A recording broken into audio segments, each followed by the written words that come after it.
নমস্কাৰ বন্ধুসকল, আশা কৰোঁ আপোনালোক সকলো কুশলে আছে। বন্ধুসকল, আজি আপোনালোকৰ সৈতে এই সময়ত জনাবলৈ লৈ আছোঁ এটা অতি গুৰুত্বপূৰ্ণ সুখবৰ, যিটো শেহতীয়াকৈ প্ৰকাশ পাইছে। অৰ্থাৎ অসমৰ 1,03,367 জন লোকৰ বাবে এই সময়ত এটা গুৰুত্বপূৰ্ণ সুখবৰ প্ৰকাশ পাইছে বুলি ক'ব পাৰি। দেৰি নকৰাকৈ আপোনালোকৰ সন্মুখত জনাবলৈ লৈছোঁ, চাওক। উচ্চতম ন্যায়ালয়ৰ গুৰুত্বপূৰ্ণ নিৰ্দেশনা। 4,87,025খন আবেদনৰ পৰা 1,03,367খন আবেদনৰ কাম প্ৰচেছ কৰা হৈছে বুলি শেহতীয়াকৈ এটা গুৰুত্বপূৰ্ণ সুখবৰ প্ৰকাশ পাইছে। আৰু এই যি প্ৰচেছ কৰা হৈছে, এয়া সম্পূৰ্ণ ডিজিটেল প্ৰক্ৰিয়াৰে কৰা হৈছে এই কাম, আৰু যিসকলৰ আধাৰকে আদি কৰি নথিপত্ৰবোৰ সঠিক হৈ আছে। আৰু যিসকলৰ অকণমান পেণ্ডিঙত আছে, তেওঁলোকে আবেদন কৰিব পাৰিব বুলিও শেহতীয়াকৈ ইনফৰমেশ্যনটোত প্ৰকাশ পাইছে।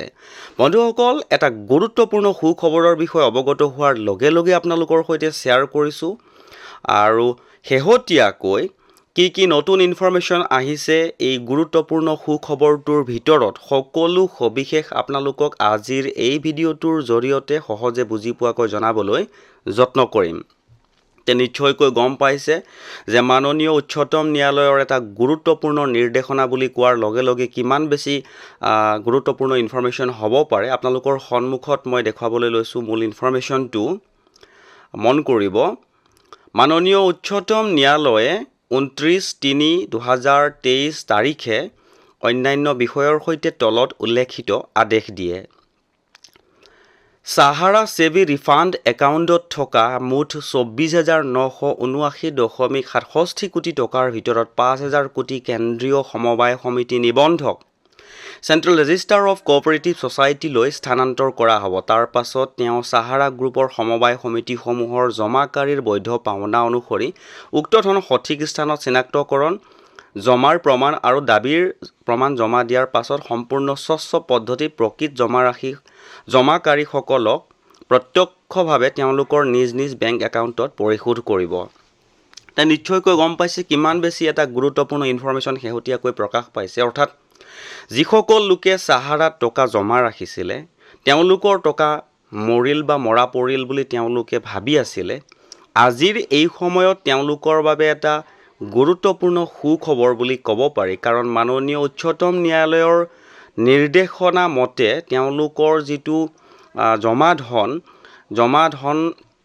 ধনৰ যিসকল জমাকাৰী আছিলে, তেওঁলোকক চিনাক্ত কৰি তেওঁলোকৰ যিখিনি পাওনা আছিলে সেইখিনি তেওঁলোকৰ নিজ নিজ বেংক একাউণ্টত পৰিশোধ কৰিব।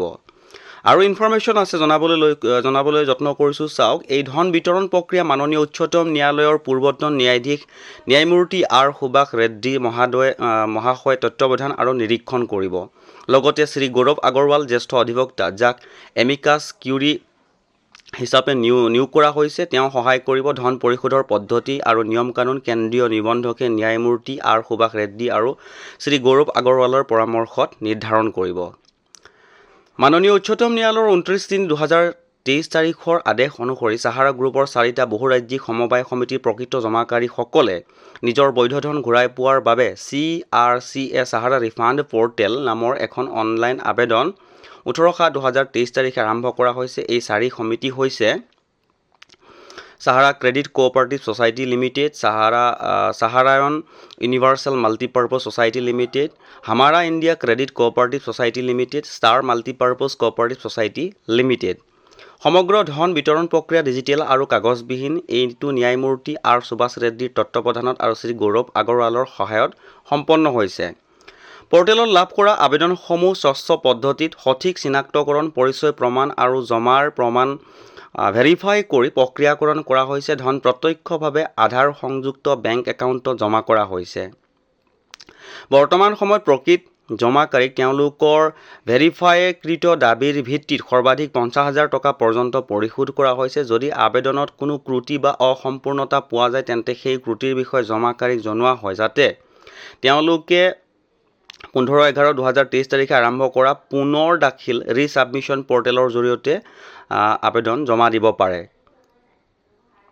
এতিয়ালৈকে সাহাৰা গ্ৰুপৰ সমবায় সমিতিসমূহৰ পৰা 39,46,550 জন জমাকাৰীলৈ মুঠ 8,429.42 কোটি টকা পৰিশোধ কৰা হৈছে। নিশ্চয়কৈ গম পাইছে, যদি আপোনালোকৰ আমাৰ দৰ্শকৰ ভিতৰত কোনোবাই চাহাৰাত টকা জমা ৰাখিছিলে, মৰিলে বুলি তেওঁ ভাবি আছিলে, যদি তেওঁ এপ্লাই কৰিছিলে, তেওঁৰ কাৰণে এই সময়ত এটা ভাল খবৰ বুলি ক'ব পাৰি। ইনফৰমেশ্যনটোৰ বিষয়ে অৱগত হোৱাৰ লগে লগে আপোনালোকৰ সৈতে শ্বেয়াৰ কৰিলোঁ, আৰু যদি ইনফৰমেশ্যনটো ভাল লাগিছে তেনেহ'লে আপুনিও আপোনাৰ আপোনজনৰ সৈতে শ্বেয়াৰ কৰি দিব বুলি আশা ৰাখিলোঁ।